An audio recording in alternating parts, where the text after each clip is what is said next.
Ah bah là c'est bon. Vous lui dites que vous prenez sa photo? Oui.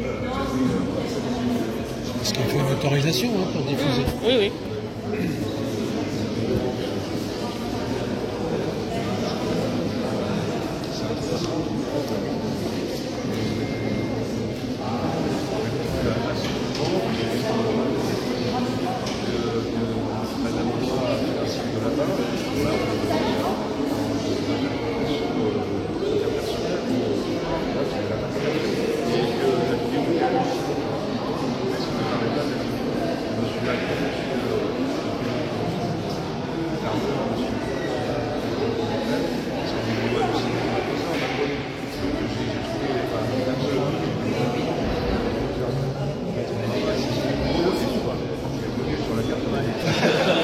Madame et monsieur, c'est quatre, c'est les quatre de personnes différentes, ils sont pas là. Je trouve d'ailleurs que Maître Donguier, sinon, je ne sais pas si il a tendance à la brigider, parce que c'est Lionel Labos, bonjour. Vous êtes venu à l'audience pour parler de l'affaire de diffamation contre Natacha Ray. Qu'est-ce que vous avez pensé de ce début d'audience pour l'instant? Alors, j'ai assisté, comme j'avais assisté au procès de 18 juin dernier, là, nous sommes à la cour d'appel, donc on est dans la suite logique, et voilà, pour l'instant c'est assez formel, hein, mais le maître Langlois, qui est l'avocat de Natacha Ray, est revenu sur tous les points qui sont reprochés dans la plainte, et il a expliqué que c'était insuffisant pour faire une offre de plainte, qu'il y avait d'ailleurs, il a fait de la distinction entre l'injure et la diffamation, en faisant un rappel historique sur les écrits d'un certain Gustave Dutric, que je vais chercher sur internet pour savoir de qui il s'agit exactement. Et donc, après, il a fait du Daluso, il a fait un peu son show comme il le fait habituellement, il a beaucoup de talent, il a fait un peu d'humour sur sur Suzanne Spray en parlant de bégon vert, bégon rouge qui permet d'éliminer les insectes qui sont dans les rayons du parquet. C'était une allusion à une parole célèbre de M. Bruno Le Maire. Et voilà, j'ai constaté que le débat ici se faisait dans des conditions très désagréables, c'est-à-dire que le public n'entend strictement rien ou quasiment rien. Il a fallu vraiment que Maître Langlois prenne lui-même un micro pour qu'on l'entende. Pour le reste, j'ai vraiment eu beaucoup de mal à entendre les propos exacts. Et qu'est-ce que vous pensez du fait que la famille Macron, Trogneux, Ozière ne sont pas présentes à cette audience? Qu'est-ce que vous pensez de cette absence? Est-ce que je pense que... Qu'est-ce que vous pensez de cette absence de la famille Trogneux, Ozière c'est un peu comme l'a expliqué Maître Langlois dans les interviews qu'il a données, c'est un peu une preuve indirecte de ce cirque qui existe depuis 4 ans. Hein. À partir du moment où les personnes publiques, comme l'a très bien expliqué Maître Langlois, il s'agit de personnes qui se servent de leur vie privée comme un argument électoral pour se faire élire. Donc on ne peut plus parler vraiment de vie privée. Je pense qu'il y a d'ailleurs une jurisprudence au niveau européen qui fait que les personnes publiques peuvent être attaquées, puisqu'elles utilisent leur vie privée, elles se mettent elles-mêmes devant les journalistes, elles sélectionnent les journalistes pour lesquels elles se présentent et ceux qu'elles refusent auxquels elles refusent de répondre.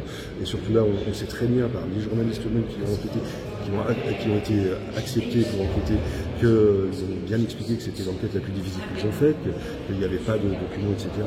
Donc le fait que Brigitte Macron et Jean-Michel Trogneux refusent de venir, que Jean-Michel Trogneux refuse de donner un autre document qu'une carte d'électeur qui n'a pas valeur de preuve, tout cela va dans le sens de prouver que Brigitte Macron et Jean-Michel Trogneux sont les mêmes personnes. Même que on verra dans la suite, mais je crois que Maître Langlois a dit qu'il avait demandé la comparution d'une des filles de Brigitte Macron, et on verra si elle vient. Mais tous ces gens-là, en fait, s'étalent dans la presse, s'étalent dans les médias.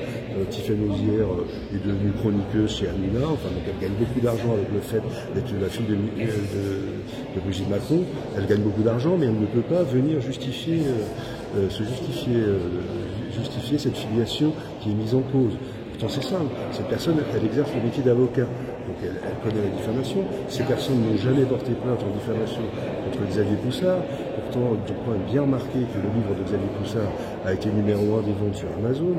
Donc quand on ne porte pas de plainte en diffamation contre quelqu'un qui écrit noir sur blanc et à plusieurs reprises que Brigitte Macron a usurpé l'identité d'une autre personne et qu'en réalité elle est Jean-Michel Trogneux, qui n'est pas le même âge, qui n'y a jamais eu de mariage, etc. Au bout d'un moment, la défense de Maître Inoki, qui est un bon avocat, il défend ses clients comme tout avocat. Un avocat qui doit défendre un terroriste défend un terroriste. Un avocat qui doit défendre un criminel violeur multirécidiviste défend son client. C'est tout à fait normal. C'est à l'honneur de Maître Inoki. Mais au bout d'un moment, ça devient pitoyable.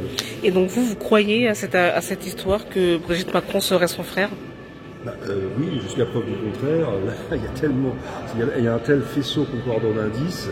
En plus, si on sait voir, si on sait observer de nombreux documents vidéo, enfin nombreux, pas tant que ça, mais les documents vidéo de Brigitte Macron avant son opération de modification du visage dans la clinique du docteur Buy, si on observe les photos faites de près du visage de Brigitte Macron, voilà, si on a des yeux pour voir, on comprend tout.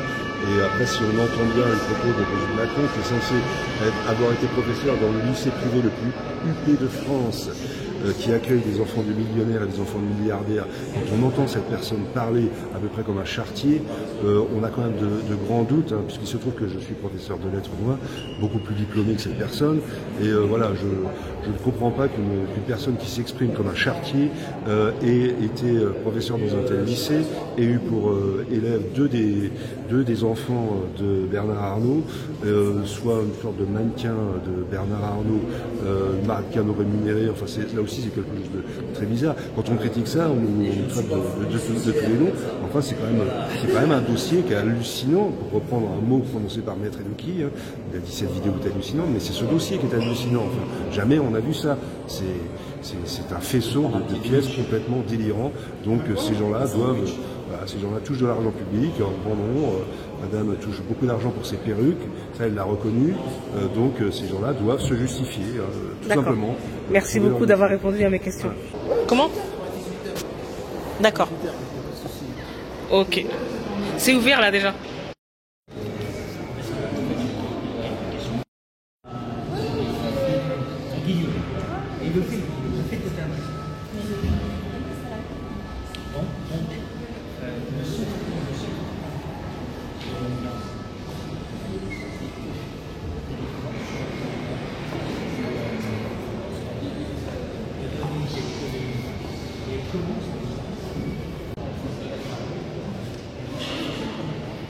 La deuxième chose, c'est sur tous les articles, quand on parle du fait que ce sont désistement en boîte express, et donc c'est le terme qui est utilisé. Donc le premier c'est aucun, le deuxième c'est express. Je pense que ça c'est deux points fondamentaux. Le troisième point, c'est pour moi,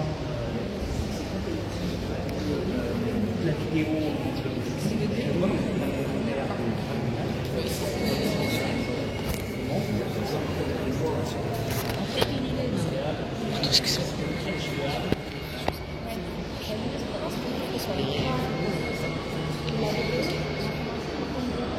c'est pour ça que j'ai insisté sur j'allais venir.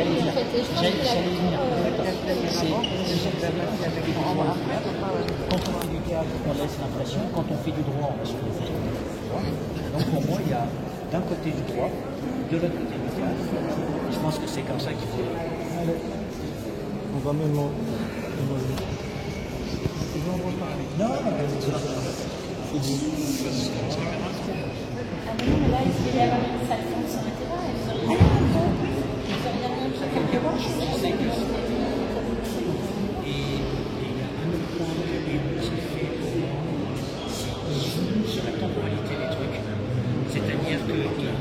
Bonjour François d'Angléan, alors vous sortez de la première journée d'audience sur l'affaire Brigitte Trogneux. Qu'est-ce que vous pensez de cette première journée d'audience? Je pense que la Cour d'appel fait un travail de bien meilleure qualité que le tribunal, la 17e chambre du tribunal correctionnel de Paris. Le président a posé des bonnes questions. le procureur a posé des questions aussi. Nous avons un débat contradictoire qui va être de bien meilleure qualité par rapport à la discussion, par rapport à la procédure qui a été conduite devant la 17e chambre du tribunal correctionnel de Paris. Parce que pour vous pensez que ce qui s'est passé en première instance n'était pas un bon procès, il y a eu des problèmes. Quels étaient ces problèmes? Le problème tient dans le fait que nous avons été poursuivis sur 18 passages précis, visés par l'ordonnance de renvoi, et le tribunal nous a déclaré Natacha Ray coupable sur des thèses qui ont été fabriquées et produites après la clôture des débats. Donc ces thèses n'ont pas été discutées à l'audience. C'est la difficulté qui s'est posée dans la décision du tribunal correctionnel de Paris. Et au surplus, j'estime que la décision de la 17e chambre du tribunal correctionnel de Paris constitue d'une part un faux en écriture authentique, d'autre part un faux criminel en écriture publique, parce qu'en première page, le tribunal a fait l'inventaire de 6 ou 7 accusations précises qui auraient été portées par Natacha Ray, alors même qu'aucune de ces accusations n'ont jamais été portées par Natacha Ray. Ces accusations, c'est falsification d'actes d'état civil, falsification d'actes de décès, falsification de jugement de divorce, etc., etc., etc. D'accord. Et qu'est-ce que vous pensez de l'absence des personnes concernées, de la famille Trogneux, Macron, etc., à cette audience? C'était tout à fait regrettable que les personnes poursuivies, qui sont autorités de poursuite, ne soient pas venues devant la juridiction soutenir personnellement leurs accusations, car nous avions le droit de leur poser des questions qui auraient pu, le cas échéant, les déstabiliser, les mettre en difficulté. Eh bien, ces deux personnes, Madame Brigitte Trogneux, épouse Macron, et Monsieur Jean-Michel Trogneux, ont fait la politique de la chaise vide. Du reste, je les avais convoqués comme témoins devant la cour d'appel de Caen, et ces personnes ont refusé de venir à l'audience pour témoigner. Le président de la cour d'appel de Caen, Patrick Picandard, aurait dû renvoyer l'affaire et les faire comparaître avec la force publique. Ça n'a pas été le cas. D'accord. Vous avez dit que vous n'avez pas été convaincu par les preuves produites par la famille Trogneux à propos de l'identité de Jean-Michel Trogneux. Est-ce que vous pouvez expliquer pourquoi vous n'avez pas été convaincu par ces preuves? Je ne sais pas de preuves. On nous produit des cartes d'identité, des photocopies de cartes d'identité.